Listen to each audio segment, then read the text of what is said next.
தேவன் வந்து அவனுக்கு இப்போ ஃப்ரீ ஹேண்டு கொடுத்துட்டாரு, நீ வந்து இப்போ போகலாம்ப்பா, நீ ஏன் கையாண்டுக்கோ அப்படின்ற. ஆமாம், நீ என்னைய என்ன என்னுடைய வார்த்தையை கீழ்ப்படியில நான் தகப்பனாக இருக்கணும்னு சொல்லி நீ விரும்பலை. ஆமாம், சரி நீ வந்து நீ ஏன் இந்த நன்மை தீமே கையாண்டுக்கோன்னு சொல்லி அனுப்புறாரு.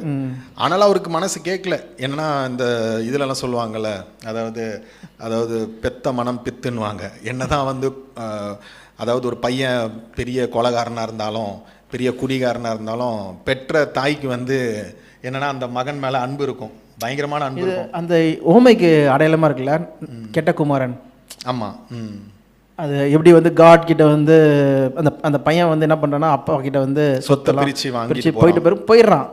அவரை போய் பிடிச்சிட்டு நீ வந்தே ஆகணும்னு சொல்லி அவனோட சுயாதீனத்தில் வந்து தலையிடல. ஆமாம், ஆனால் அவனுக்காக ஏங்குறாரு, அவன் வருவானன்னு காத்துட்டு இருக்கிறாரு.